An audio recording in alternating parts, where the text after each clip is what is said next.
Okay, तो recording in progress.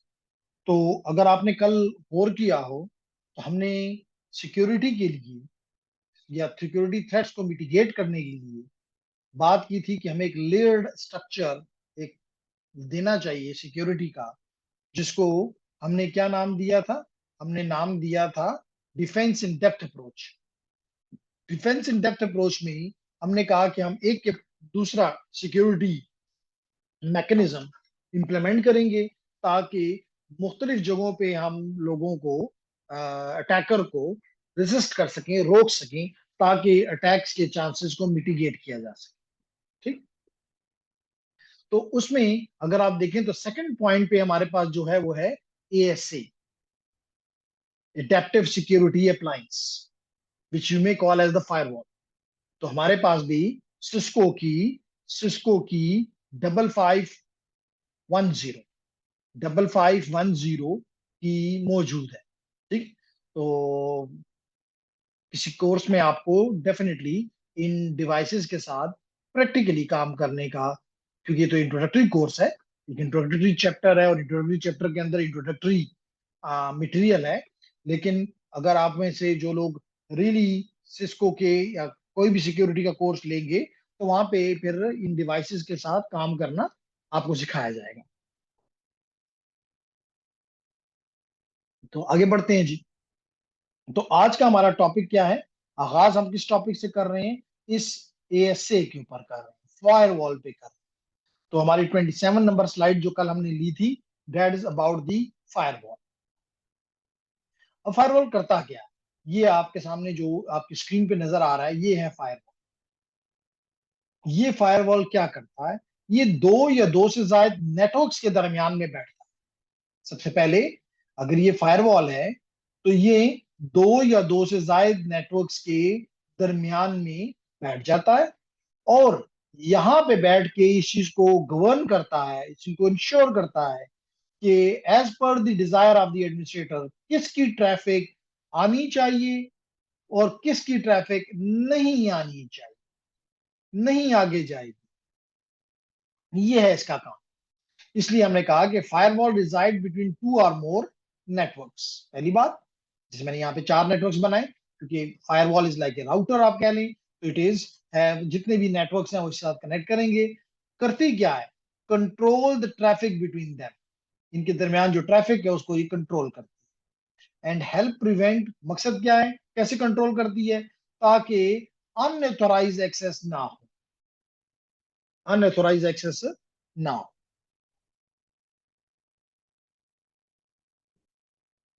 अब यहां पे बताया जा रहा है कि a firewall could allow outside users, ठीक है, वेलकम हब्बा, कोशिश किया करें जल्दी आया करें। तो हमने कहा है कि a firewall could allow outside users controlled access. यानी जो बाहर से, आप मिसाल के तौर पे अगर आप इस नेटवर्क को देखें तो ये इंटरनेट है, इसका मतलब ये आउटसाइड है और ये आपका इनसाइड नेटवर्क है। तो स्पेशली हमारा ये फायरवॉल का काम ये होता है कि जो बाहर से ट्रैफिक आ रही है उसको कंट्रोल करे। ठीक है। तो firewall could also could allow outside users controlled access to a server specific services. यानी आपके अंदर के नेटवर्क में मल्टीपल सर्विसेज हो सकती है। मे बी वेब सर्विस है, मे बी ईमेल सर्विस है, मे बी डेटाबेस का कोई सर्विस है, मुख्तलिफ सर्विसेज है। तो आपके बाहर वालों को क्या इन सर्विसेज तक आने की इजाजत है या नहीं है? That is important. ठीक है। जैसे यहाँ पे इसने दो एग्जांपल्स दी। यहाँ पे इसने क्या दी एग्जांपल? इवन ये यहां तक भी कर सकता है, हब्बा एंड कंपनी ये यहां तक भी कर सकता है कि ये जो दो नेटवर्क्स आपको दिखाई दे रहे हैं, इसमें अंदर से एक रिक्वेस्ट भेजी गई, अंदर से एक रिक्वेस्ट, इसको इवन नंबर 1 लिख देता हूं। एक रिक्वेस्ट भेजी गई बाहर के, मिसाल के तौर पे आपने यूट्यूब की तरफ एक, ट्विटर की तरफ, इंस्टाग्राम की तरफ एक रिक्वेस्ट भेजी। अब लाजमी तौर पे आपसी तरफ से क्योंकि रिक्वेस्ट गई है तो वहां से रिस्पॉन्स आएगा, इसलिए मैं इसको 2 कह देता हूं। अब क्योंकि रिक्वेस्ट आपकी तरफ से आई है तो ये चेक करेगा कि रिक्वेस्ट अगर हमारी तरफ से आई हुई है तो इसके रिस्पॉन्स को जाने दो, लेकिन अगर यहां से कुछ रिक्वेस्ट आ रही है तो इसको मत जाने दो, क्योंकि अंदर से कोई इसकी की को मांगा नहीं गया। तो इस तरह ये आपके फायरवॉल आपके लिए काम कर सकते हैं। अल्दो कि आप ये भी कर सकते हैं, इसका ये हरगिज मतलब नहीं है कि अगर आप अंदर की ट्रैफिक को भी नहीं जाने देना चाहते, या अंदर आपके मुख्तलिफ डिवाइसेस लगे हुए हैं, मुख्तलिफ डिवाइसेस हैं, उनमें से कुछ को आप जाने देना चाहते हैं, कुछ को नहीं जाने देना चाहते, इट्स अलाउड, आप कर सकते हैं बाय कॉन्फ़िगरिंग योर फायरवॉल। तो there is something in the chat. Okay nice. जी, अब आपने कहा sir do you want to say something. Sir kindly give me finally project idea relating firewalls. अच्छा, वो फिर इस पे हम बात कर सकते हैं कि हम फायरवॉल, जैसे मैंने भी आपको कहा, क्योंकि आप तो एग्रीकल्चर यूनिवर्सिटी में हैं, तो आपके लिए इस किस्म के प्रोजेक्ट्स, छोटा प्रोजेक्ट भी हो तो वो एक्सेप्टेबल बन सकता है। लेकिन सवाल ये पैदा होता है कि आप अगर फाइनली, अभी आप कौन से सेमेस्टर में हैं? प्रॉब्ली आप तो फोर्थ और फिफ्थ सेमेस्टर में, अभी अभी आपने शायद फोर्थ या फिफ्थ में शिफ्ट होना है after in September, am I right? Six finished. Okay. तो इसका मतलब जो ही आप जाएंगी तो आप उसमें प्रोजेक्ट लेंगी। लेकिन क्वेश्चन ये राइज करता है कि आप फायरवॉल के प्रोजेक्ट को क्यों लेना चाहती हैं, लेकिन अगर लेना चाहती हैं तो इट्स गुड। उसके लिए आपको ये जो चीजें मैं कह रहा हूँ कि अगर आपका एक, बल्कि आप एक इस किस्म का नेटवर्क एज्यूम करें कि आपके इंटरनल में दो हिस्से हैं, एक वो हिस्सा जिसमें किसी को भी आने की इजाजत नहीं, और दूसरा वो हिस्सा जिसमें लाजमी तौर पे बात चीजें आपके इंटरनल ऐसी होती हैं जिसको आप चाहते हैं कि बाहर से कोई आए। मिसाल के तौर पे आपका वेब सर्वर है, तो क्या आप चाहते हैं कि आपके वेब सर्वर पे कोई ना आए? नहीं। आपने अपना वेब सर्वर बनाए इसलिए कि लोग आपकी तरफ आए। ठीक है ना? तो कहने का मकसद ये है कि आपका मकसद इसका ये है कि इसको हम कहते हैं डीएमजी, डीमिलिट्राइज जोन। यहाँ पे मिलिट्री नहीं है। यहाँ मिलिट्री होती है, मिसाल के तौर पे अगर आप पाकिस्तान में ही ज्यूम ले लें, तो क्या आप आईएसआई के या जीएचक्यू में इंटर हो सकते हैं? हरगिज नहीं हो सकते। चिड़िया भी अंदर नहीं जा सकती। लेकिन उसमें बात ऐसी जगह होगी जहां पे मिसाल के तौर पे उन्होंने गेस्ट के लिए कुछ जगह रखी हुई है, वहां तक आपको जाने की इजाजत हो सकती है। तो इसी तरह आप एक नेटवर्क बना सकती हैं। लेकिन सवाल ये पैदा होता है कि आपने क्या सॉफ्टवेयर में बनाना है, यानी कि सिमुलेशन में बनाना है, बना के ये चीज देनी है, या आपने प्रैक्टिकल यानी कि हार्डवेयर पे करके देनी है? और हार्डवेयर पे करके देनी है तो मेरे ख्याल से आपकी यूनिवर्सिटी में इस किस्म की हार्डवेयर की रिसोर्सेज आप चेक करके जाके देख लें, लेकिन मेरा ख्याल से उनके पास हरगिज नहीं होगी। तो then you will be in problem.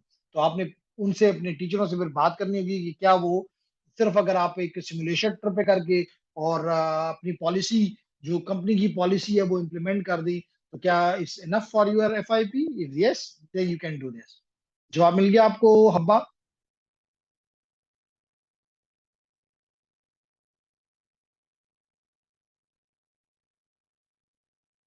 Okay nice.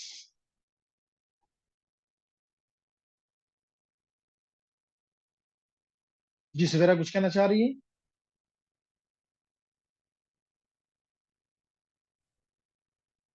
नहीं कहना चाह रही, आगे बढ़ते हैं जी। तो ये कह रहा है कि firewall could allow outside users controlled access, यानी आउटसाइड वालों को खुली छुट्टी नहीं है, उनको कंट्रोल देनी है। यानी कंट्रोल का मतलब है कि अगर मिसाल के तौर पे अंदर से रिक्वेस्ट आई है तो आपका जवाब जाए, एक एक बात। दूसरा है कंट्रोल, ये कि कुछ हिस्सों तक आप मेरे नेटवर्क में जा सकते हो, यानी कुछ मशीन तक जा सकते हो, लेकिन कुछ तक नहीं जा सकते हो। मिसाल के तौर पे भी मैंने आपको दिया कि आपका ईमेल सर्वर है, लाजमी तौर पे आपके बाहर से ईमेल्स आए और वो सर्वर पे जाएं, आप इजाजत देंगे ही देंगे। आपका वेब सर्वर है, वहां तक आप लोगों को आने की इजाजत देंगे, लेकिन अगर आपका फाइल सर्वर है तो आप नहीं आने देंगे, क्योंकि आपका फाइल सर्वर में ऐसी फाइल्स पड़ी हुई है जो कि सिर्फ इंटरनल लोग जो हैं उनको इस्तेमाल कर सकते हैं, बाहर के लोग गूगल करके उसको इस्तेमाल नहीं कर सकते। तो let me see the chat.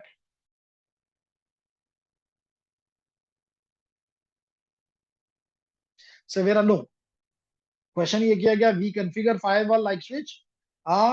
इस लिहाज से अगर कहते हो कि सीएल आई है तो आई से यस, लेकिन definitely not a switch. Rules होते हैं। ठीक है, ओके। तो यहां पे कहा गया कि for example servers accessible to outside servers accessible to outside users are usually located in a specialized network which is referred as demilitarized zone. The demilitarized zone enable a network administrator to specify specific policies for host connected to the network. यानी कि आपके DMG में जो servers हैं वहां से तो बाहर से लोग आ सकते हैं, लेकिन बाहर से लोग आपके इस इंटरनल नेटवर्क पे हरगिज नहीं आ सकते।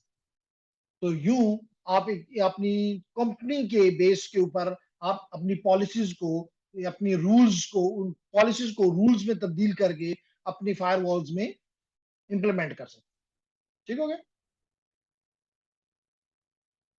ओके।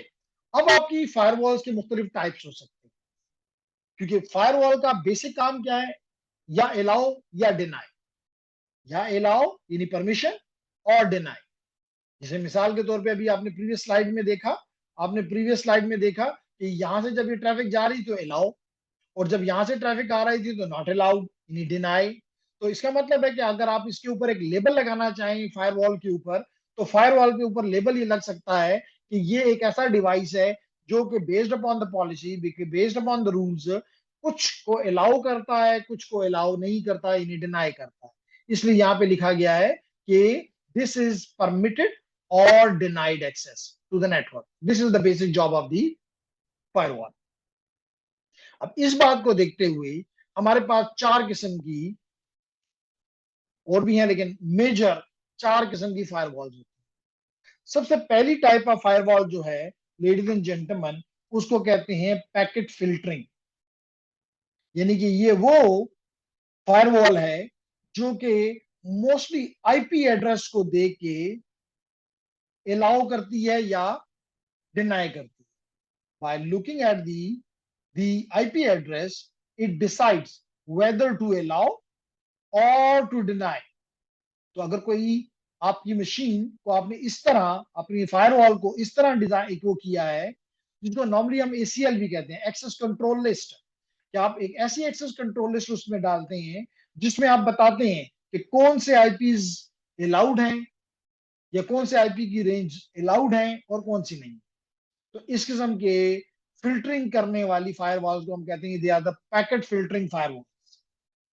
अच्छा जी, इसके, और इसका मतलब इन दो वर्ड हम कह सकते हैं कि that is working at layer 3, क्योंकि आपको पता है कि आईपी एड्रेसेस जो हैं they are at layer number 3। फिर हमने कहा कि जी हमारे पास है इसके ऊपर की layer which is the transport layer, जहां पे है लेयर नंबर 4। तो ये लेयर नंबर 4 पे भी काम कर सकता है कि अगर आप यहाँ पे जिन एप्लीकेशन को, और आपको पता है कि अब अभी अभी आपने ट्रांसपोर्ट लेयर पढ़ा है कि आपके मुख्तलिफ लेयर्स के ऊपर, सॉरी, मुख्तलिफ एप्लीकेशन मुख्तलिफ वेल नोन पोर्ट के साथ एसोसिएटेड है। जैसे मिसाल के तौर पे अगर आप वेब है तो it might be HTTP, if it is HTTP it is using port number 80। अगर it is HTTPS it is port number 443। अगर ये है SMTP, simple message transfer protocol, email, तो it is probably port number 25। अगर ये है for example FTP, it is port number 20। अगर it is SSH, तो it is port number SSH, it is port number 22। अगर ये है telnet, it is port number 23 and so on. तो कहने का मकसद है कि अगर आप इन पोर्ट्स को देखें, इसका मतलब आप पोर्ट्स को नहीं देख रहे, आप इस पोर्ट के पीछे जो एप्लीकेशन है या एप्लीकेशन प्रोटोकॉल है आप उसको देख रहे हो। तो आप इस तरह एप्लीकेशंस को फिल्टर कर सकते हो based upon the port number. आप एप्लीकेशंस को ब्लॉक या अलाउ या डिनाई कर सकते हो based upon the port number. Port कहां पे है, ट्रांसपोर्ट लेयर पे। आपको पता है पोर्ट कहां पे है, ट्रांसपोर्ट लेयर पे, जो कि लेयर नंबर 4 है, आपको ये भी पता है। इसका मतलब कि हम लेयर नंबर 4 पे भी फिल्टरिंग कर सकते हैं। तो यूं हम जिन एप्लीकेशन को हम अलाउ करना चाहें वो अलाउ होंगी, और जिनको ना करना चाहें वो नहीं होंगी। ठीक है, क्योंकि आपको मैंने बताया हुआ है कि ये आपकी जो पोर्ट्स हैं या तो ये ओपन होंगी, या ये क्लोज होंगी, या ये फिल्टर्ड होंगी। तो अगर ये तीन किस्म है तो ओपन का मतलब है कि यहाँ पे आने की इजाजत, क्लोज का मतलब है कि यहाँ पे कुछ भी नहीं है, ये बंद है, इस पे जाने का कोई फायदा नहीं। और फिल्टर्ड का मतलब है कि इसके पीछे एप्लीकेशन तो है लेकिन उसको फायरवॉल कंट्रोल कर रही है। तो यहाँ पे ये आपका वो आ जाता है कि आप, और नॉर्मली हम फायरवॉल के जरिए सबको ओपन एक्सेस नहीं देते, नहीं देना भी नहीं चाहिए, अगर दे रहे हैं तो डेट इज बेवकूफी।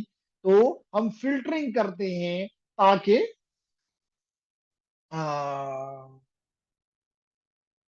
हमारी मर्जी के लोग जो हैं जिनको हम अलाउ करते हैं वो इस एप्लीकेशन तक आ सके। तो यहाँ पे वो कह रहा है कि प्रिवेंट एंड अलाउ, वही जिसे मैंने लफ्ज इस्तेमाल किया था, प्रिवेंट का मतलब डिनाई, यानी डिनाई और allow access to specific application type based upon the port number. ठीक है। तीसरी टाइप के हो सकते हैं which is called URL filter.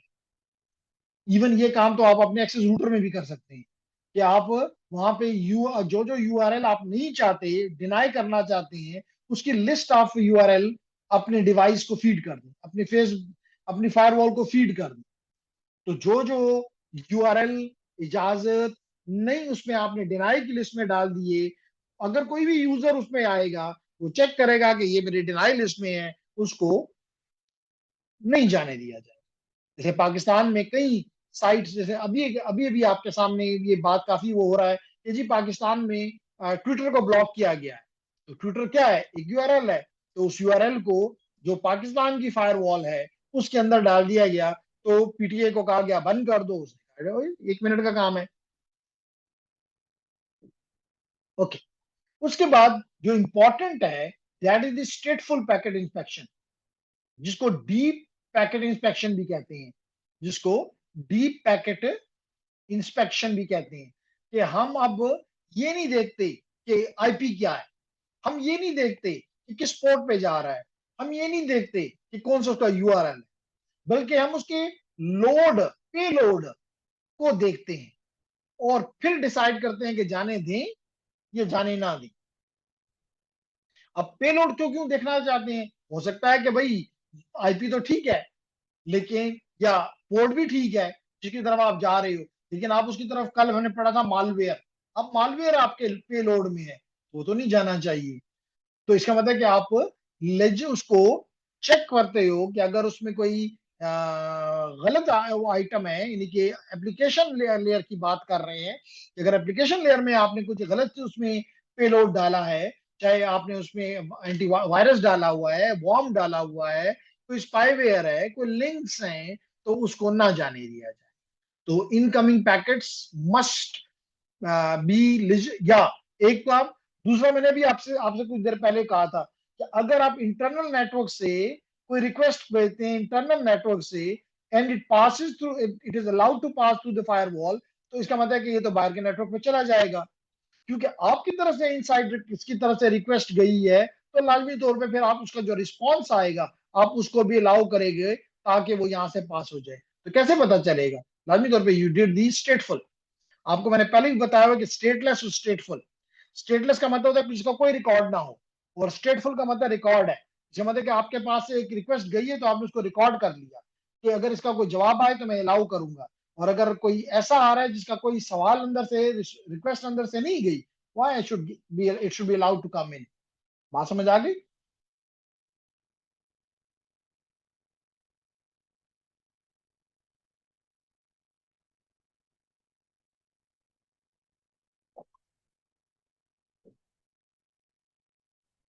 Clear है Ayesha?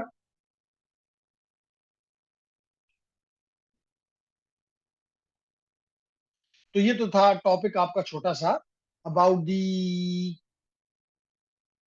And node, sorry, about the firewall, बहुत ब्रीफ।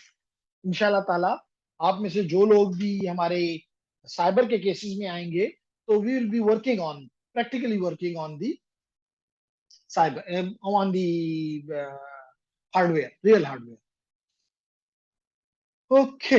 अब हमारा आखिरी टॉपिक जो बहुत ही, इसका अगला एक और टॉपिक है डिवाइस सिक्योरिटी का। ये एक छोटा सा टॉपिक और है about the and node security. अब एंड नोड से क्या मुराद, हर वो डिवाइस जो कि, जहां पे नॉर्मली एप्लीकेशंस होती हैं उनको हम एंड पॉइंट कहते हैं। जैसे मिसाल के तौर पे आपका सर्वर है, तो आपके सर्वर में कोई सर्वर की एप्लीकेशन है, कोई सर्वर की एप्लीकेशन है, मिसाल के तौर पे अपाचे की है, आईएएस की है, इंजनएक्स की है, इसका मतलब है कि ये वेब सर्वर है। इसी तरह आपकी मेल की है, तो या आपके क्लाइंट है, तो आपके क्लाइंट के एंड पे ब्राउजर है, चाहे वो क्रोम है, चाहे वो डक डक गो है, चाहे वो फायरवॉक्स है, फायरफॉक्स है, कोई भी है। तो कहने का एज है, इंटरनेट एक्सप्लोरर है, what are these are the application. तो ये डिवाइसेस जो जहाँ पे इंस्टॉल होती हैं, mostly we call them the end nodes, and points.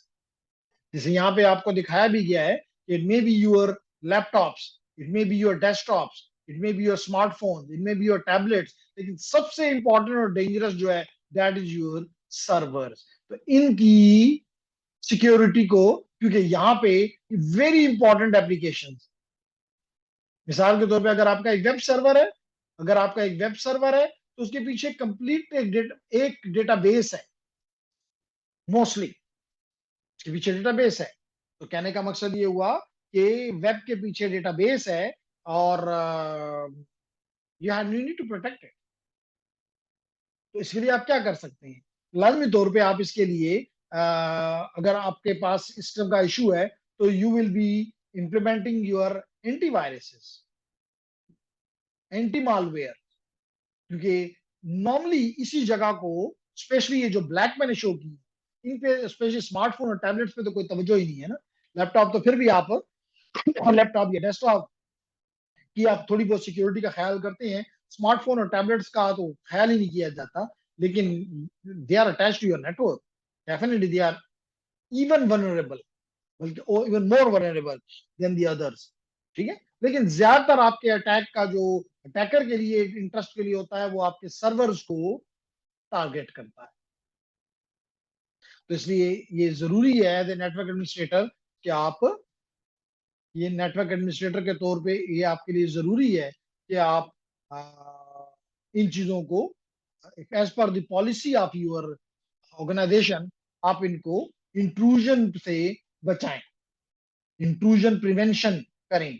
चाहे होस्ट लेवल, क्योंकि होस्ट लेवल पे है, तो आप होस्ट लेवल की इंट्रूजन प्रिवेंशन करें, इंट्रूजन प्रिवेंशन सिस्टम्स अपने उसमें लगाएं, एंटीवायरसेस लगाएं, फायरवॉल्स लगाएं, होस्ट बेस्ड फायरवॉल्स लगाएं। क्योंकि आपको पता है कि फायरवॉल जो होती है वो नेटवर्क बेस्ड भी होती है और होस्ट बेस्ड भी होती है।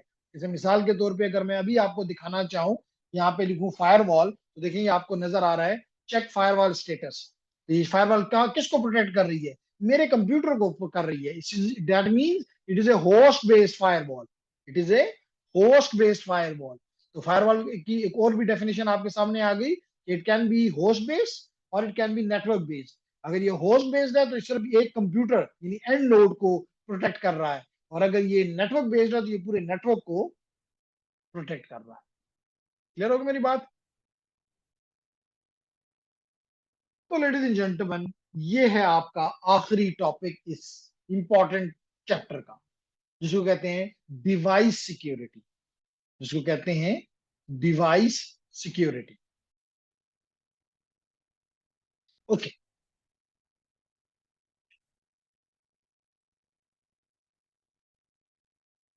अब होता ये है लेडीज एंड जेंटलमैन, डिवाइस, अब डिवाइसेस क्या है, लाजमी तो भैया हर वो चीज जो आपके नेटवर्क से कनेक्टेड है वो डिवाइस है। चाहे वो राउटर है, चाहे वो स्विच है, चाहे वो फायरवॉल है, चाहे वो इंट्रूजन डिटेक्शन सिस्टम है, चाहे वो इंट्रूजन प्रिवेंशन सिस्टम है, चाहे वो वीपीएन हैं, राउटर पे चल रहे हैं। तो कहने का हमारा मकसद ये है कि इम्पोर्ट ये तमाम डिवाइसेस आपके लिए इंपॉर्टेंट है कि आप इनकी डिवाइसेस की सिक्योरिटी करें। ठीक, क्लियर एवरीवन? इसमें सबसे पहली चीज जो आपको आपकी स्क्रीन पे दिखाई दे रही है, दैट इज ऑटो, जी, ऑटो सिक्योर। क्यों, क्या मतलब है ऑटो सिक्योर का? लेडीज एंड जेंटलमैन, होता यह है कि जब आप कोई डिवाइस मार्केट से खरीद के लाएं और उसको अपने नेटवर्क पे लगा लें, जैसे ये मिसाल के तौर पे, ये याद रखें कि इसमें जो सिक्योरिटी के फीचर्स बाय डिफॉल्ट हैं, वो किसी भी सूरत आपकी रिक्वायरमेंट के मुताबिक नहीं हो सकते। क्यों? क्योंकि कंपनी जिसने आप पे बेचा, चाहे वो सिस्को का है, हवावे का है, किसी भी दूसरी कंपनी का है, आप अंडरस्टैंड करते हो कि उसको उसको आपकी रिक्वायरमेंट्स का एबीसी भी नहीं पता। और कैसे पता हो, क्योंकि हर एक की ये रिक्वायरमेंट्स डिफरेंट है, हर एक की रिक्वायरमेंट्स डिफरेंट है, तो उनको नहीं पता हो सकता। और ना ही वो आपसे पूछते हैं कि जनाब बताओ आपकी रिक्वायरमेंट क्या है, ताकि उसके मुताबिक हम आपको ये चेंज करके दें। पॉसिबल नहीं है। और नंबर टू, अगर कर भी दें तो आपकी रिक्वायरमेंट बदलती रहती है। तो फिर क्या होगा, फिर आप उनको बुलाएंगे, जी मेरी रिक्वायरमेंट बदल गई है। वो कहेंगे ये अजीब बात है, एक चीज इन्होंने हमसे खरीद ली और अब ये हर चीज के लिए हमें बुलाते हैं कि आओ, तो ये तो पॉसिबल नहीं है। तो इसके लिए लेडीज एंड जेंटलमैन, इसके लिए आयशा, हमें क्या करना होता है। एक तरीका ये है कि मिनिमम मिनिमम चीजों के लिए हम एक मिनिमम लेवल ऑफ सिक्योरिटी को इंप्लीमेंट करने के लिए चाहिए तो ये कि हम डिटेल सिक्योरिटी इंप्लीमेंट करें। That is the best way and that must be done. लेकिन सिस्को ने एक फीचर दिया जिसको कहते हैं ऑटो सिक्योर, यानी कि कुछ हद तक आप इस तरह के काम कर दें जो कि मिसाल के तौर पे कई सर्विसेज कई सर्विसेज आपके इन डिवाइसेस पे ओपन होती है बाय डिफॉल्ट। अब अगर आप वो यूज नहीं कर रहे तो ये ओपन सर्विसेज ही आपके लिए तबाही का बाइस बनती है। क्यों? हमें मिसाल ओपन सर्विस का मतलब है कि आपके घर के में 10 दरवाजे हैं, आपने माशाल्लाह 10 के 10 को ओपन रखा हुआ है, जिधर से मर्जी कोई आए, नो मसला, लाजमी तौर पे यू आर इन डेंजर। तो कम से कम ये कर लें कि उन अननेसेसरी जो आपके लिए आप यूज नहीं कर रहे हैं, तो अननेसेसरी हो गए ना, तो अननेसेसरी जो सर्विसेज हैं उनको ब्लॉक कर दें, डिसेबल कर दें, पहली बात। नंबर टू, आप कम से कम जो कुछ सिक्योरिटी फीचर है उनको एनेबल कर दें, सिक्योरिटी के फीचर्स को एनेबल कर दें। क्या सिक्योरिटी के एनेबल? कम से कम एक पासवर्ड की रिक्वायरमेंट तो, एक कम्प्लेक्स पासवर्ड की रिक्वायरमेंट तो रखें ना। मिसाल के तौर पे अगर कोई आपका यूजर है, वो तो पढ़ा लिखा नहीं है, टेक्निकली पढ़ा लिखा नहीं है, माइट भी वो लायर हो, माइट भी वो एमबीए है, लेकिन टेक्निकली तो नहीं है ना। तो इस केस में लेडीज एंड जेंटलमैन, इस केस में आ, वो सिक्योर नहीं है। तो इसलिए इंपॉर्टेंट ये है कि कम से कम मिनिमम ये कर ली कि पासवर्ड की कंप्लेक्सिटी रिक्वायरमेंट डाल दें। ये ना हो कि एबीसीडी किसी का पासवर्ड है, या एएसडीएफ किसी का पासवर्ड है, या वन नॉर्मली 1 2 3 4 5 6 7 8 किसी का पासवर्ड है। ये तो मतलब ऐसे पासवर्ड हैं जो कि सेकंडों में क्रैक किए जा सकते हैं। इसलिए आपने, आपका जो ये सिस्को का ऑटो सिक्योर फीचर है, ये करता है कि मिनिमम जो रिक्वायरमेंट्स हैं, यानी से ओपन सर्विसेज हैं, कॉम्प्लेक्स पासवर्ड रिक्वायरमेंट्स हैं, इस किस्म की चीजों को इंप्लीमेंट करवा देता है, ताकि कम से कम एक मिनिमम लेवल ऑफ सिक्योरिटी तो आपके डिवाइस पे मौजूद हो। अब जब ये अगर ये काम, अगर जैसे मैंने कहा कि आप करें, जब आप सिक्योरिटी के कोर्सेज में इनरोल हो जाएं, तो उसमें दो तरीके होंगे, एक है इंटरेक्टिव मोड, एक है नॉन इंटरेक्टिव मोड। क्या मतलब है इंटरेक्टिव मोड का? कि जब आप इसको कहेंगे कि ऑटो सिक्योर करो, तो लाजमी तौर पे ये कोई बुजुर्ग तो है नहीं, तो एक डिवाइस है, तो ये आपसे कुछ क्वेश्चन पूछेगा, क्योंकि इसने आपको सिक्योरिटी अब देनी है। मिसाल के तौर पे ये आपसे पूछेगा कि जी कितनी, इस राउटर की कितनी इंटरफेसेस इंटरनेट के साथ कनेक्टेड है, क्योंकि वहीं से आप पे अटैक आ सकता है, चांसेस ये हैं। तो आप कहते हैं दो, तो इस पे पूछा है कि जी इस राउटर में तो मिसाल के तौर पे 4 इंटरफेसेस हैं, इन 4 में से दो कौन सी?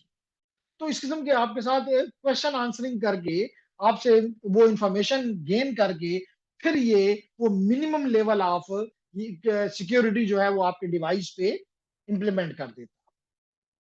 ठीक है? तो क्या कह रहा है यहाँ पे देखें, the security settings are set to a default value when a new operating system is installed on a device. जब आप एक नया डिवाइस लेते हैं तो उसमें एक ऑपरेटिंग सिस्टम है, उसमें जो सिक्योरिटी के फीचर्स हैं वो डिफॉल्ट होते हैं, और ज्यादातर वो आपके लिए, ज्यादातर क्या, ऑलवेज वो आपके लिए इनएडुकेट होते हैं, आपके डिवाइस के लिए वो क्या होते हैं, इनएडिक्वेट होते हैं। तो कहता है for Cisco routers the Cisco auto secure feature can be used to assist securing the system. लेकिन अगेन मैं कह रहा हूं, ये सिक्योरिटी का जो फीचर है ये इतना पावरफुल नहीं है कि बस आपने ये कर लिया और आप सो जाए। नहीं, सो तो आप उस वक्त भी नहीं सकते जब आपने बड़ी अपनी तरफ से कंप्लीट सिक्योरिटी इंप्लीमेंट की हो, तब भी आप ये नहीं कह सकते कि भाई मैं सो जाऊंगा। फिर भी आप विजिलेंट रहेंगे, देखते रहेंगे। ठीक है। तो कहते हैं कि जी क्या, in addition there are some simple step that should be taken that apply to most operating system. पहला क्या है, default user name and password ना छोड़ो। डिफॉल्ट यूजर नेम और पासवर्ड्स मत छोड़ो। मिसाल के तौर पे इस वक्त आपको आपकी स्क्रीन पे क्या नजर आ रहा है, लिखें चैट में, ताकि मैं फिर इसके बारे में बात कर सकूं। किसी एक ने हमें छोड़ भी दिया। किसने छोड़ा? आयशा ने छोड़ा।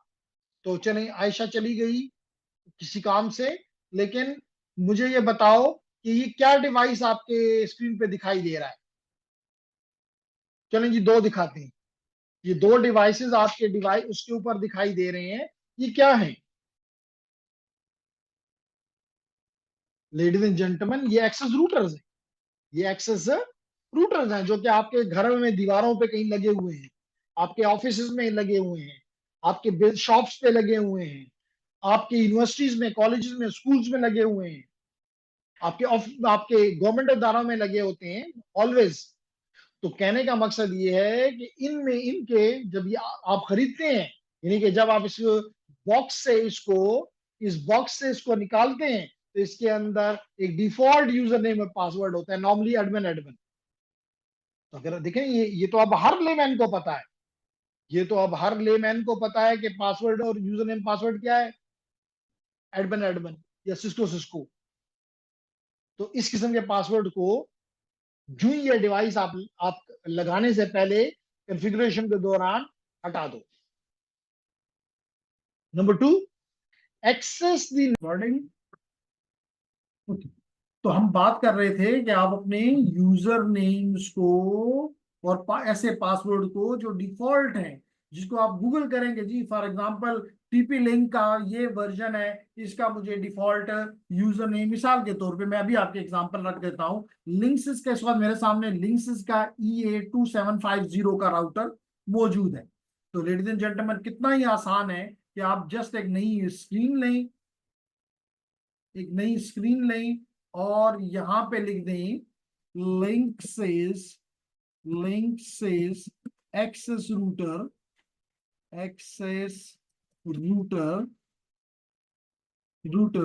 और इसका नंबर है EA2750, और इसके डिफॉल्ट पासवर्ड मुझे चाहिए,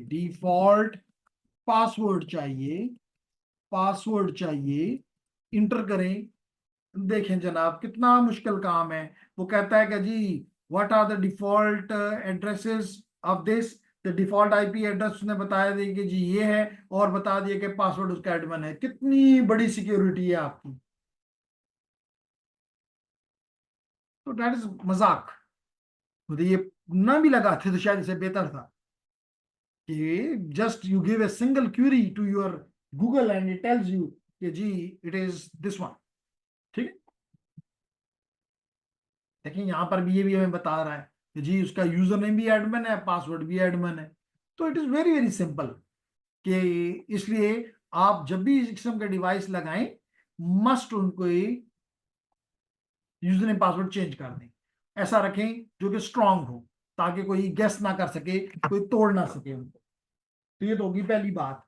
number two, access to the system resources should be restricted. यानी कि फिजिकल सिक्योरिटी जिसे आप कह सकते हैं, फिजिकल सिक्योरिटी, जिसको वहां जाने का कोई काम उसका नहीं है, उसको रिस्ट्रिक्ट करो। क्यों जा रहे हो? इवन जिसने वहां जाना है उस पर भी नजर रखो। ये नहीं कि वो जब चाहे दरवाजा खोले डस करके अंदर जाए, 2 घंटे अंदर बैठा रहे। नहीं, वो दरवाजा लॉक है, वो कार्ड स्वैप करे, एंट्री हो जाए कि जी ये कार्ड वाला बंदा अंदर गया है, किस वक्त गया है, फॉर एग्जाम्पल 11:50 पे गया है, कब निकला है, उसमें फिर स्वैप करे, पता चला कि जी 12 बजे निकल गया है, इसका मतलब 9 मिनट वो अंदर रहा है। आपको पता होगा कि 9 मिनट में वो क्या कर सकता है, लेकिन अगर वो सारा दिन अंदर बैठा रहा है, वेरी डिफिकल्ट फॉर यू। ठीक। तो इसलिए वो कह रहा है कि access to the system resources should be restricted to only the individual that are authorised. जो अनऑथोराइज्ड है उसको तो जाने की टच करने की भी इजाजत नहीं होनी चाहिए। नंबर 3, एनी जैसे मैंने पहले कहा कि अगर कोई सर्विस है जो कि अननेसेसरी है, आप इस्तेमाल ही नहीं कर रहे, उसको टर्न ऑफ कर दें। जैसे मैंने यहां लिखा था सर्विसेज ओपन है, आप इनको बंद कर दें।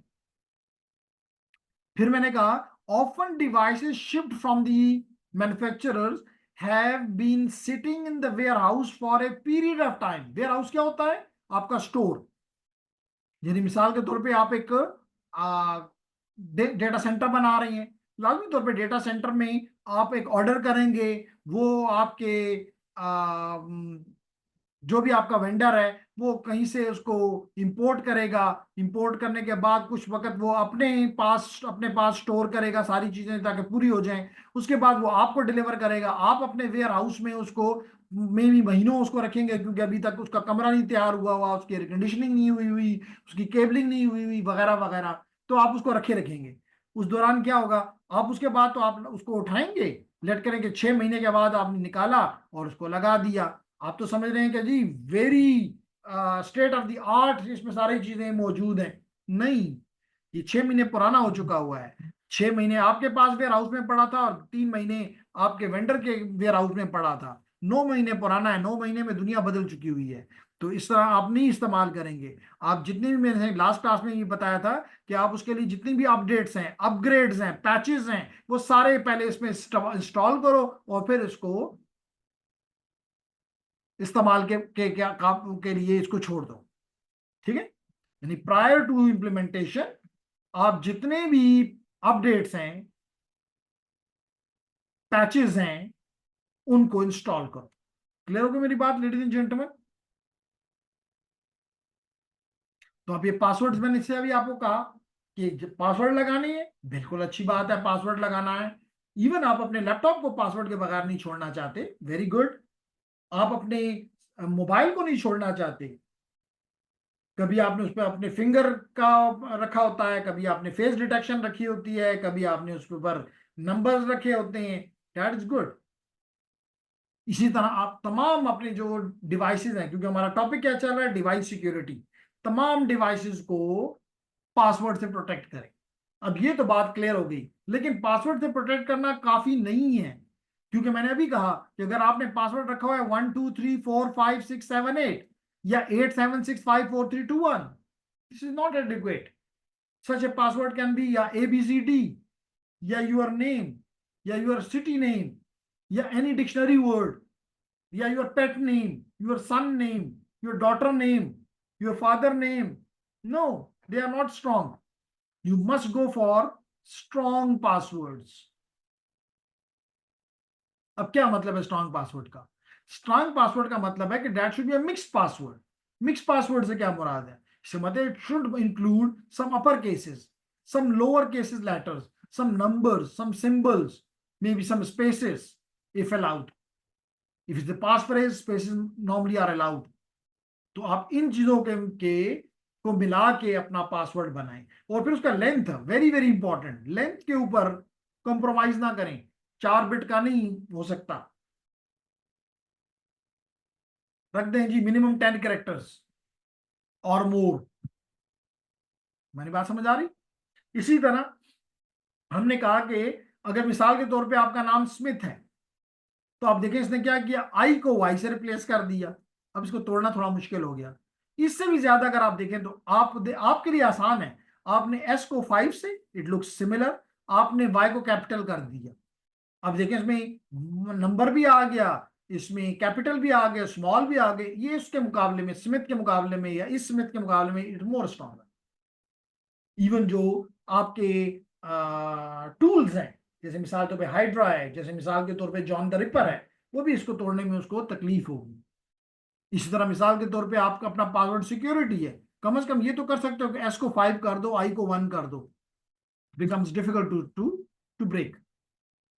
नंबर 2, आपने देखा होगा कि स्पेशली बैंक्स वगैरह की साइट्स पे आपको वो, जब आपका पासवर्ड एक खास टाइम गुजार लेता है, लेट के मंथ और 3 मंथ्स, वो आपको बताते हैं कि जी पासवर्ड चेंज करो।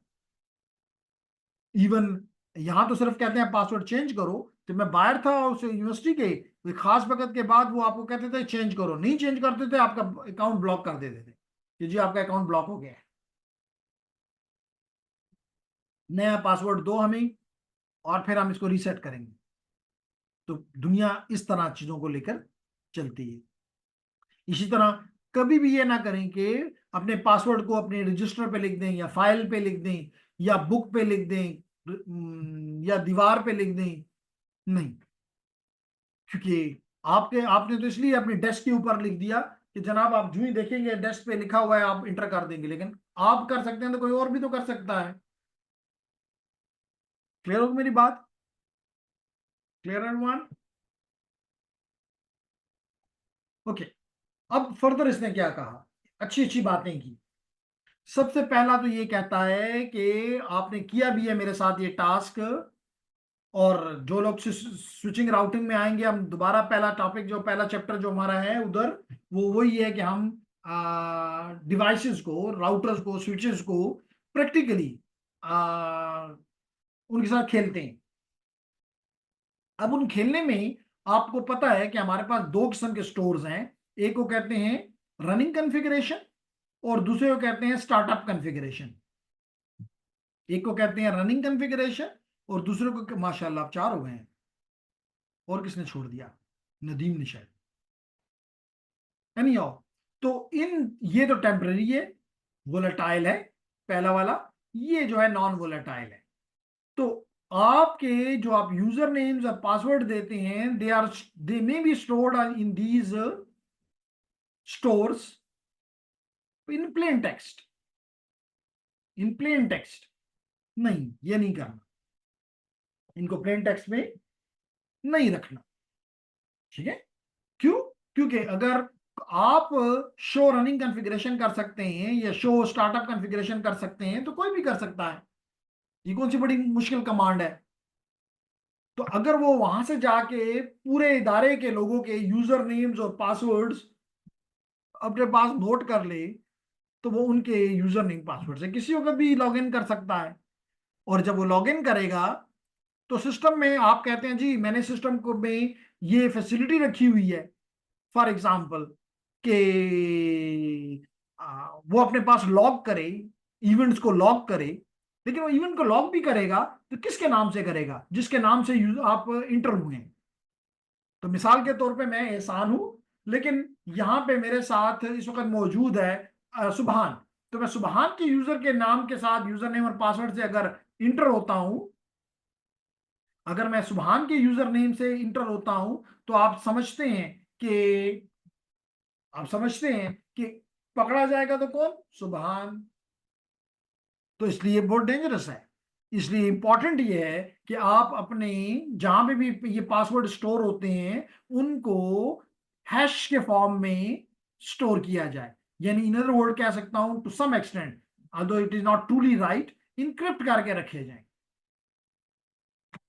क्या करके रखे जाए? इनक्रिप्ट करके रखे जाए। although there is difference between hashing and encryption, लेकिन एक ऑर्डनरी व्यू दिया जाए तो हम कह सकते हैं कि जनाब आप उनको सिक्योर करके रखें, ताकि अगर किसी ने वहां पे शो रनिंग करके देखने की कोशिश भी की तो उसको नजर ना आए। जैसे मिसाल के तौर पे अगर आप यहां देखें तो यहाँ पे किसी का पासवर्ड नजर आ रहा है 0305 ब्ला ब्ला। अब ये कोई देख भी ले तो क्या फर्क पड़ता है? लेकिन अगर पासवर्ड सिस्को नजर आ जाता है, जैसे ये आपने इंटर किया है पासवर्ड सिस्को, तो ये अगर नजर आता है तो ये तो खतरनाक है।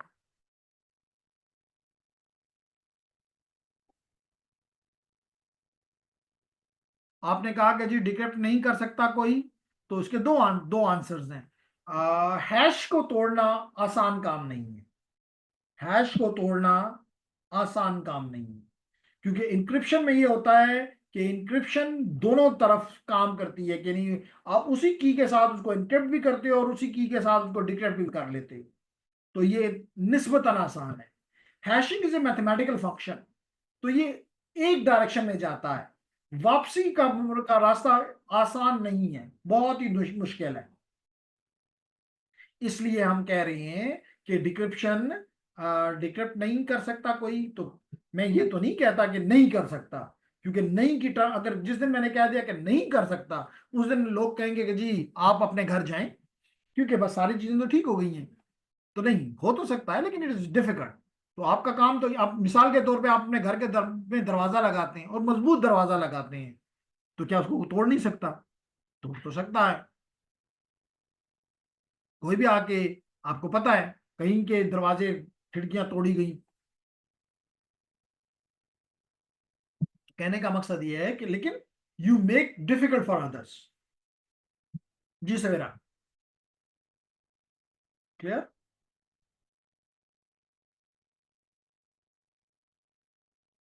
Okay, nice. तो इसके लिए अगर आपको याद हो, तो मैंने आपको बताया था मेथड क्या था, कि आप ग्लोबल कॉन्फ़िगरेशन मोड में जाके कमांड दें service password encryption, service password encryption.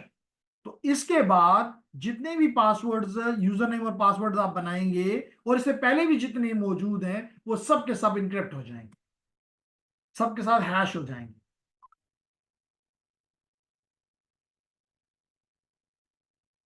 सवेरा, ये हैशिंग कैसे करते हैं? हैशिंग इस तरह करते हैं कि जैसे मैंने बताया कि ये मैथमेटिकल फंक्शन होती है, तो आप अपने डेटा में मैथमेटिकल फंक्शन अप्लाई करते हैं, और उससे जो चीज आपको हासिल होती है, मिसाल के तौर पे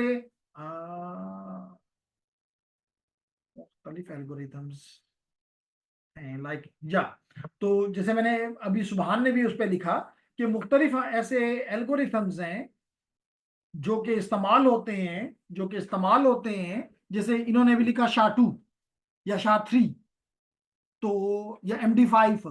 तो ये मुख्तलिफ एल्गोरिथम्स हैं जो कि आप अपने मैथमेटिकल, जैसे कहा एल्गोरिथम के पीछे क्या होता है, मैथमेटिकल फंक्शन।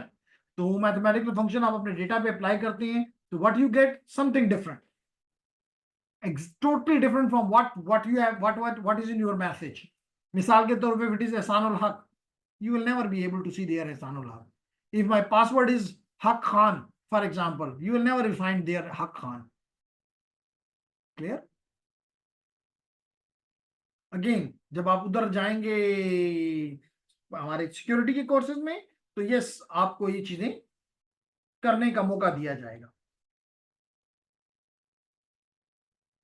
और कहा जाएगा कि देखो ये अब इनक्रिप्ट हो गया, इनक्रिप्ट नहीं हुआ, हैश हो गया है, तोड़ो इसको। तोड़ना इज नॉट इजी। ओके, तो पहली बात ये आपको सिखाई कि जी आपने क्या करना है एडिशनल सिक्योरिटी मेजर्स में, कि आपने अपने डिवाइस यानी राउटर पे जितने भी पासवर्ड हैं उनको इनक्रिप्ट कर देना है, उनको इनक्रिप्ट कर देना है। नंबर 2, आपने इस चीज को इंश्योर करना है कि आपका यूजर का जो पासवर्ड बनाए वो एक मिनिमम लेंथ से ज्यादा हो।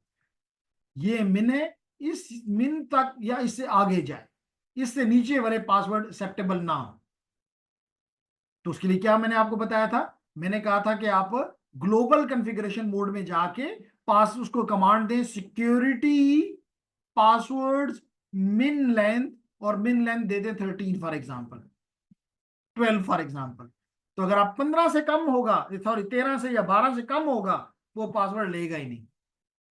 तो इसका मतलब है कि यूं कुछ हार्ड पासवर्ड्स आपके तरफ से आना शुरू हो जाएंगे, यानी कि आपके डिवाइसेस में जो पासवर्ड्स होंगे वो हार्ड होंगे, लंबे होंगे। जितना लंबा होता जाता है उसको तोड़ना उतना ही ज्यादा टाइम लेता है। ठीक। नंबर थ्री, आपके पासवर्ड को तोड़ने के लिए जो तरीके अपनाए जाते हैं, उसमें से एक तरीका है ब्रूट फोर्स। नंबर 2 तरीका है कि आप डिक्शनरी अटैक्स करते हैं। क्या मतलब है इसका? जैसे मैंने शायद कल भी बताया था कि आप किसी साइट पे गए और वहां पे आपको यूजर नेम मिल गया, मिसाल के तौर पे ehsan@gmail.com, या कोई कंपनी का नाम है कंपनी एक्स, तो यहां पे मैं लिख देता हूं ehsan@companyx.com, कंपनी compx.com। तो यूजर तो आपको पता चल गया कि यूजर नेम क्या है।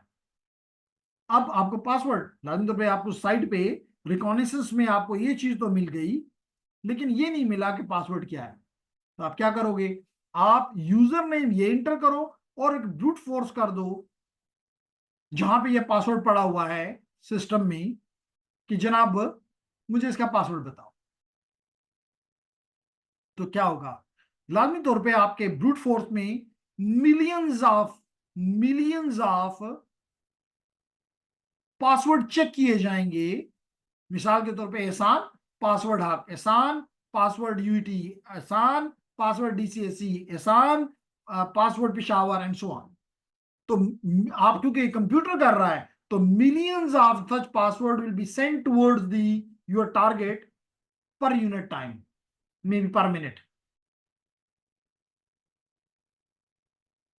अगर एक ह्यूमन बीइंग कर रहा होता तो उसके लिए 1 मिनट में हार्डली 10-20 भी करना मुश्किल है,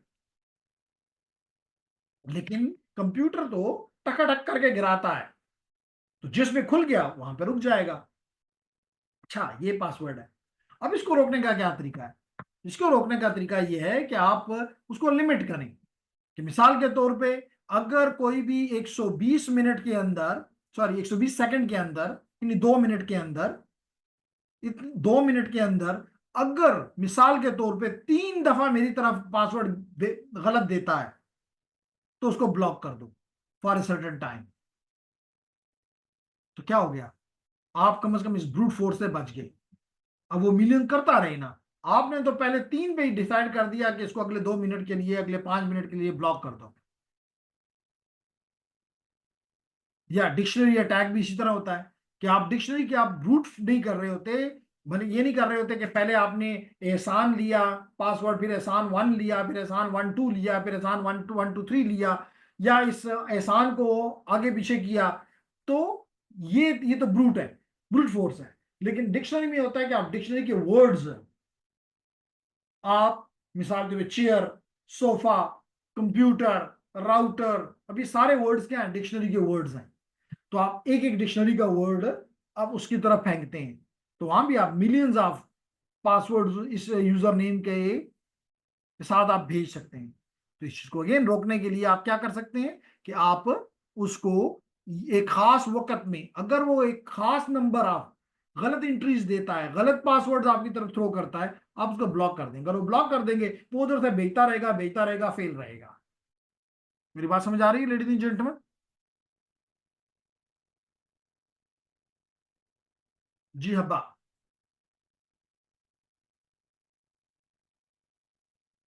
ओके, अब इसके लिए क्या कमांड है? ये कमांड है log in block, log in block for. क्या ब्लॉक कर दो? अगर 120 सेकेंड्स है, अगर वो अटेम्प्ट करता है 3 विद इन 60 सेकेंड, अगर वो 60 सेकेंड तक में 3 दफा गलत अटेम्प्ट करता है तो आप उसको 2 मिनट के लिए ब्लॉक कर दो। 2 मिनट कर लो, 3 मिनट कर लो, 5 मिनट कर लो। आपने उसके अटैक को बिठा दिया, आपने उसके अटैक को बिठा दिया। मेरी बात समझ आ रही है? मतलब वो तो 1 मिनट में मिलियंस भेज रहा है, उसने 5 मिलियन भेज दिए, लेकिन आपने तो सिर्फ 3 के बाद उसको बंद ही कर दिया था। तो उसको सक्सेस हो सके उस दौरान वो सही भी आपकी तरफ थ्रो कर दे, लेकिन आपने तो उसको ब्लॉक किया हुआ है। आप उसकी जो अटेम्प्ट है उनको ले ही नहीं रहे, तो आप कुछ हद तक प्रोटेक्ट हो गए। इसी तरह लेडीज एंड जेंटलमैन, आप कोशिश करें कि बाज़ औक़ात आपने देखे किया भी होगा कि आप अपनी विंडोज को ओपन ऑन करते हैं और कहीं चले जाते हैं, जब आते हैं तो आपकी विंडो लॉग ऑफ हुई होती है, आपको दोबारा लॉग इन करना पड़ता है। अच्छी बात है, क्योंकि नॉर्मली हम मिसाल के तौर पे अभी कोई आ जाए और लटके ने मेरा फ्रेंड है या कोई और है और वो मुझसे कुछ कि आए जी फलानी जगह आपको बुलाया जा रहा है, तो शायद मैं यहाँ से लॉग ऑफ किए बगैर ही चला जाऊंगा। तो अगर ये लॉग ऑन ही रहे तो आप समझते हैं कि कोई भी शख्स यहाँ पे आए, चाहे मेरा कोई सबॉर्डिनेट है, तो वो आके यहाँ बैठ के जो काम भी करेगा मैं उसको डिनाई नहीं कर सकता। मैं नहीं कह सकता कि उस वक्त मैं चेयरमैन के दफ्तर में था, मैं नहीं कह सकता कि उस वक्त मैं यूनिवर्सिटी से बाहर था। ये लॉगिन है, मेरे नाम से लॉगिन है, मैंने ये सब कुछ किया है। इसलिए जरूरी है कि आपका सिस्टम उसके उसको लॉग ऑफ कर दे। तो अगर आपका यूजर जो बाहर से हमेशा आता है, या तो वो कंसोल के केबल के जरिए आता है, या वो VTY के जरिए आता है, वर्चुअल टर्मिनल के जरिए आता है, लाइन VTY। आप इन दोनों के जरिए जब वो अगर किसी एक के जरिए भी आ जाए, तो उसका एक खास वक्त तक अगर वो कोई कमांड नहीं भेजता, यानी इनएक्टिव है, तो सिस्टम उसको लॉग ऑफ करवा देगा। सिस्टम उसको लॉग ऑफ करवा देगा। और इसकी कमांड क्या बताई थी आपको? Exit time out, exit time out. ठीक है, तो आप उसको टाइम आउट करवा सकते हैं। क्लियर?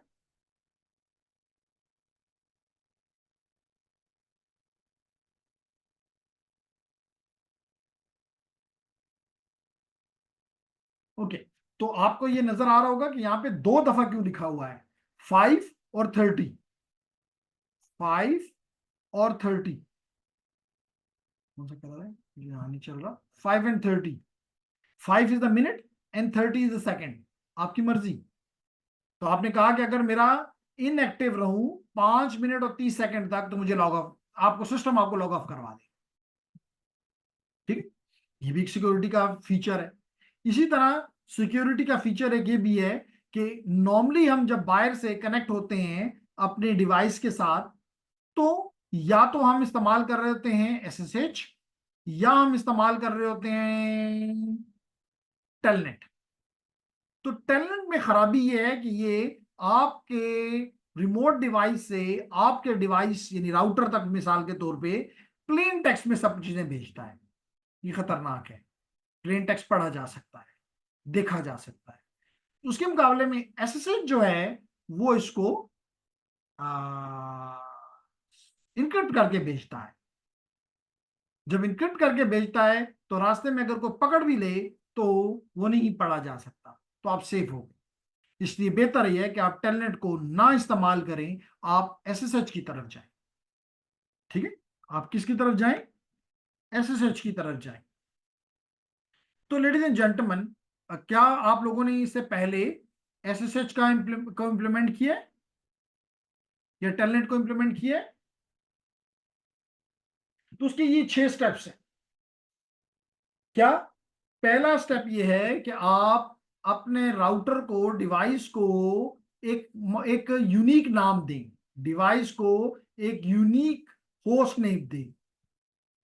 क्योंकि आपने देखा है कि जब भी एक राउटर आता है तो उसका नाम राउटर होता है, जब भी एक स्विच आता है उसका नाम स्विच होता है। तो नहीं, राउटर नाम नहीं है यूनिक।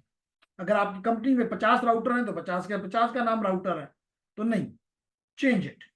क्या कमांड आपने इस्तेमाल की थी? आई रिमेंबर कि आप ग्लोबल कॉन्फ़िगरेशन मोड में जाके कमांड देते थे होस्ट ने, और अपनी मर्जी का नाम दे देते, मिसाल के तौर पे राउटर अंडरस्कोर ELE या CSC।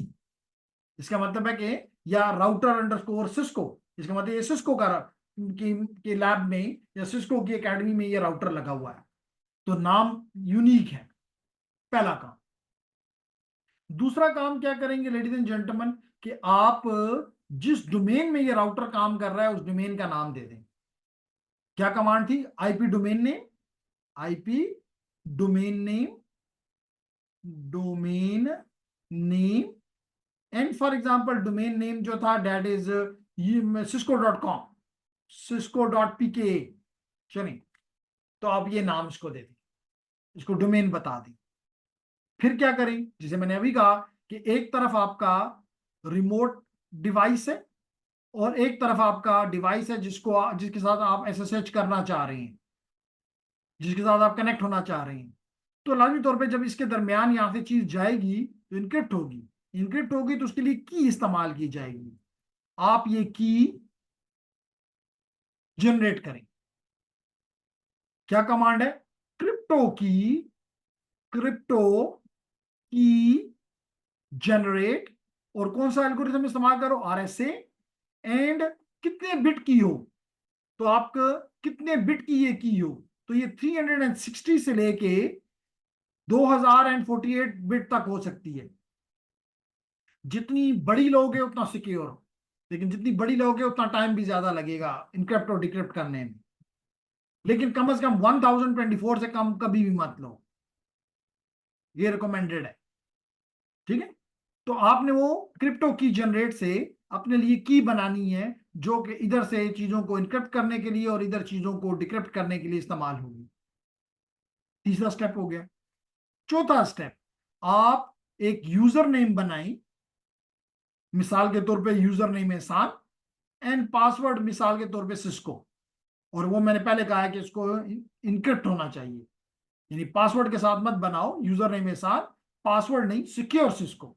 तो सिक्योर सिस्को करोगे या पहले से आपने दिया हो सर्विस पासवर्ड इंक्रिप्शन, ताकि ये चीजें दिखाई ना दें। ओके, जब आपने यूजर नेम बना दिया तो बताएं कि जो आपको यहां से लाजमी तौर पे जब एक बंदा यहां से लॉग इन करेगा, जब एक बंदा यहाँ रिमोट डिवाइस से लॉग इन करेगा तो अपना यूजर नेम और पासवर्ड देगा।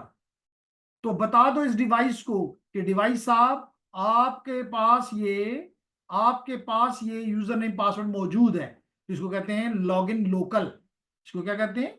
Log in local. तो ये कमांड दी और उसके बाद आखिरी काम ये दे दें कि जनाब आप वीटीवाई पे, वीटीवाई कहते हैं वर्चुअल टर्मिनल्स, तो आप क्या कमांड देंगे? लाइन वीटीवाई, मिसाल के तौर पे 0 to 50 या 0 to 3, 0 to 2, जितने मर्जी लाइंस आप एक वक्त में देना चाहते हैं। उसके बाद आपने यहाँ पे अपना पासवर्ड उसको दिया, और अगर कोई एग्जीक्यूशन टाइम है तो वो भी इसको दे दें। एंड देन उसको आप ये चीज बता देंगे कौन सा पास, ये जो ऊपर सारे स्टेप करने के बाद आप उसको बता देंगे कि हाँ, ट्रांसपोर्ट, कौन सा ट्रांसपोर्ट का मेथड इस्तेमाल किया जाए। तो ट्रांसपोर्ट में मेथड में उसको दें SSH, उसको ना दें टेलनेट, ऑल भी ना दें। ऑल देने का मतलब है कि दोनों इस्तेमाल करो। तो जब आप SSH कह देंगे तो टेलनेट खुद ब खुद ही दब जाएगा, खत्म हो जाएगा, डिसेबल हो जाएगा। ठीक है, तो ये तरीका है कि आप कम्युनिकेशन करें। ये भी सिक्योरिटी का तरीका है कि आप कम्युनिकेशन करें तो किस तरह करें, सिक्योर करें। ठीक, इसके अलावा आसान सी बात, जितनी भी अनयूज सर्विस है, मैंने पहले कहा जितनी भी अनयूज सर्विसेज हैं सबको क्या कर दो? डिसेबल कर दो, सबको डिसेबल कर दो। और डिसेबल करने का क्या तरीका होता है? बहुत ही सिंपल, आपको पता है। बाद में नो लग, पहले शुरू में नो लगाओ तो दैट इज नो मोर। मिसाल के तौर पे अगर वहां पे आपका HTTP की सर्विस चल रही है पोर्ट नंबर 80 पे और आप HTTP इस्तेमाल ही नहीं कर रहे, तो क्या कमांड देंगे? No IP HTTP server, HTTP server enable करनी है तो IP HTTP सर्वर। और अगर आप नहीं कर रहे, अनयूज सर्विस है, क्योंकि इसका मतलब है कि आपकी पोर्ट नंबर 80 खुली है, इससे आप पे अटैक आ सकता है, तो इसको ब्लॉक करने के लिए जस्ट नो लगाओ और बंद कर दो। क्लियर हो गया मेरे पे लेडीज एंड जेंटलमैन? तो लेडीज एंड जेंटलमैन, इसके साथ ये आपका चैप्टर नंबर 16 खत्म हो गया। और अगले, मेरा तो ख्याल था कि लेकिन आज लोग बहुत कम हैं, अगले फ्राइडे को अगले फ्राइडे को आखिरी चैप्टर एक ही दिन का जो कि ट्रबल शूटिंग पे है उसको हम देखेंगे और आपका कोर्स खत्म हो जाएगा। ठीक है हब्बा,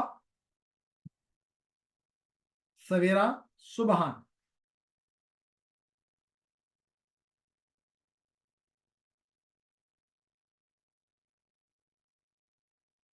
इंशाल्लाह इंशाल्लाह जी। तो लेडीज एंड जेंटलमैन, अगर कोई क्वेश्चन है तो जल्दी से कर लें, और अगर क्वेश्चन नहीं है तो I may close the session.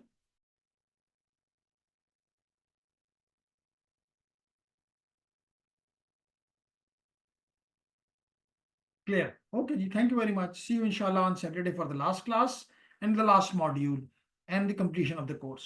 Thank you very much. Allah Hafiz.